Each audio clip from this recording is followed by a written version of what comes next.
I'm afraid I'm going to get into trouble with some of the comments that are going to follow this. I have no doubt about that. And I want to talk about Varoufakis, Yanis Varoufakis, a person I like. I like him a lot, and I think he's absolutely wrong in this instance. But he picks up a lot of issues which are issues that need discussion and that touch on what is right. And neither he nor I have a real solution. But he uses two words which I think are disturbing. So first of all, he says he condemns the attack by the Hamas guerrillas. I would prefer him to have used the word Hamas terrorists, but guerrillas is also true. They are guerrillas. And guerrilla warfare, it's something that, and if you want to learn about guerrilla warfare, you read Lawrence of Arabia's work, the Pillars of Wisdom, don't you? Because that talks in detail about the essence of guerrilla warfare.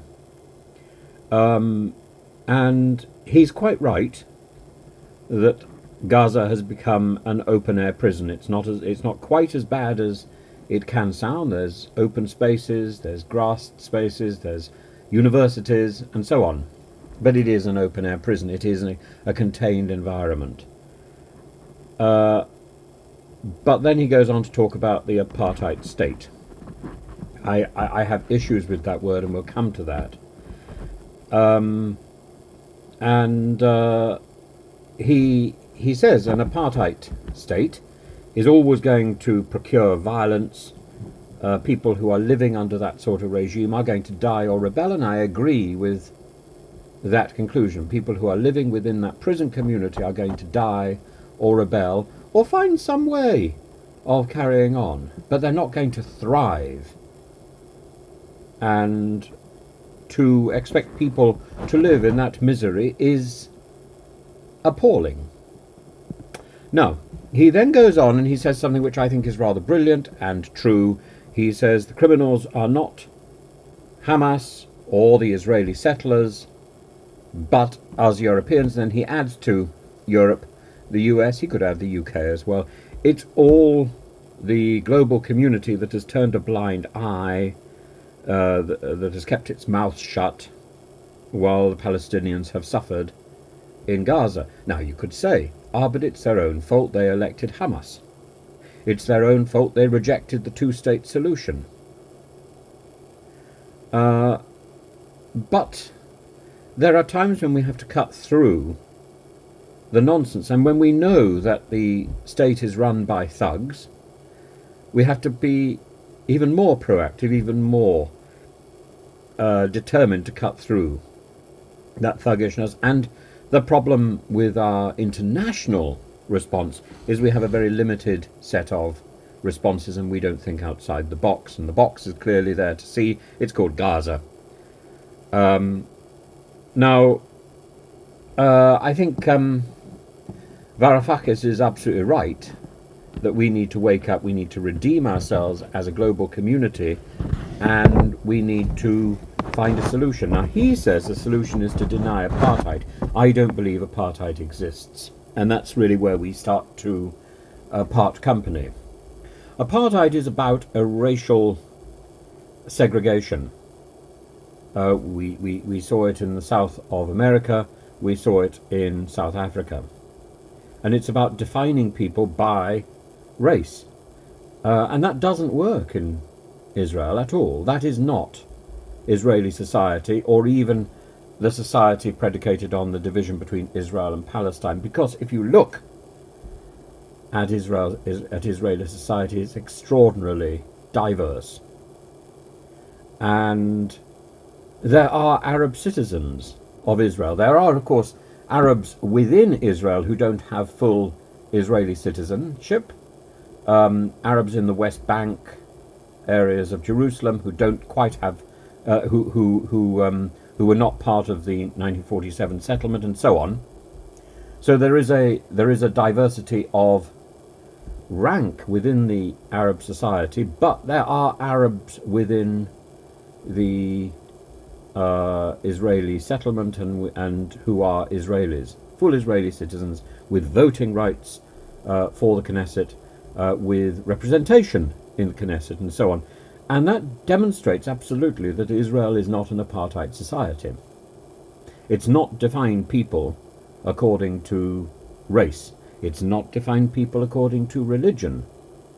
Though, of course, there is the right of return, the right of any Jew to settle in Israel, and that is a result of the Holocaust, on the back of which the State of Israel was formally founded in 1947. And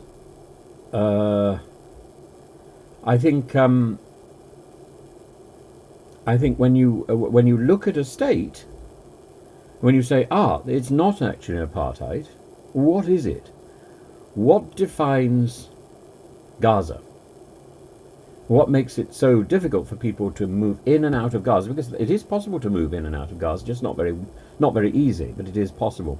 And that's about national security.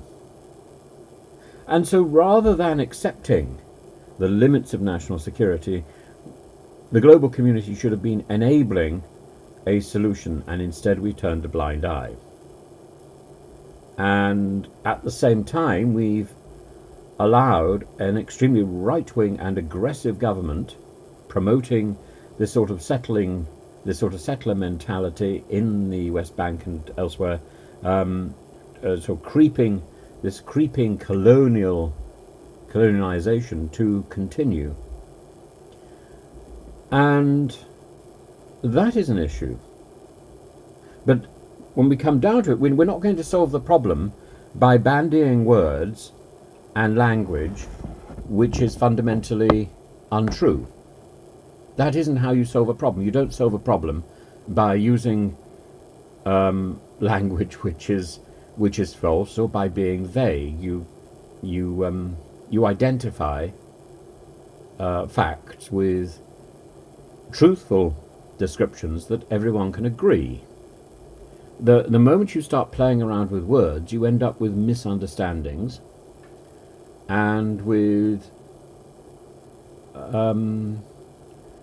agreements and peace accords which eventually fracture. The moment you start punishing people, punishing nations, on the basis of half-understood truths, you end up with peace that will eventually fracture. And we've ended up in both situations. I think in these instances, Yanis Varoufakis knows very well the economic consequences of the piece by John Maynard Keynes. I recommend that he reads it, because this is a situation that requires an entirely new approach, and he is absolutely right that it requires a global effort. Absolutely and fundamentally right.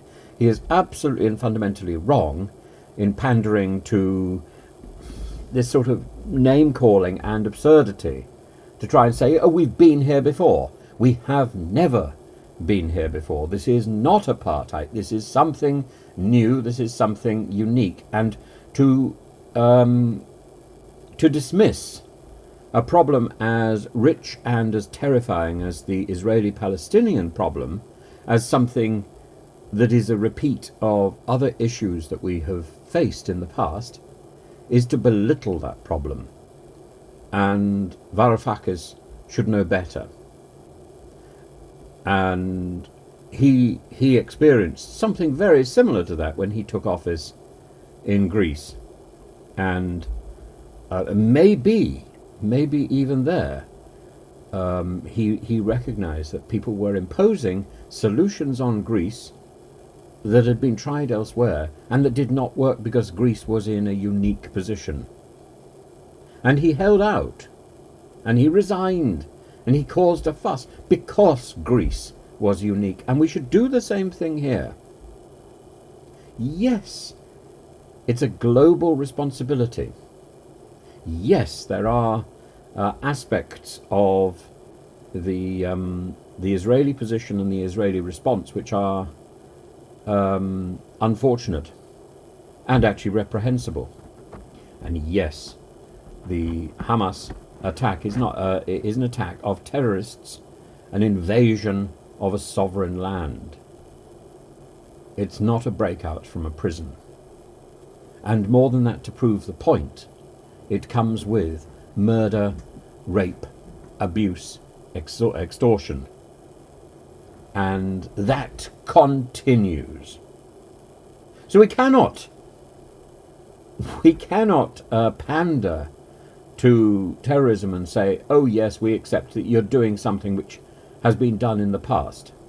And equally, we cannot turn round and say that we condoned this action in the past, that action in the past, and so on. Because we're in a unique situation. And simply because other people behave badly doesn't mean that we should now behave badly. Simply because other nations invaded Iraq, invaded Afghanistan, invaded Libya, Syria, so on, doesn't mean and there are very good reasons why these invasions were perhaps foolish, why many people died, why many civilians died, and this must be condemned. But it doesn't justify or excuse the behavior of Hamas. And it doesn't justify or excuse people to be indifferent about the pain that is being experienced by Israel, or indeed the pain that's now being experienced by Palestine. This is a unique situation. It needs a unique solution, and it needs significantly less of the name-calling and looking back and the moral equivocation.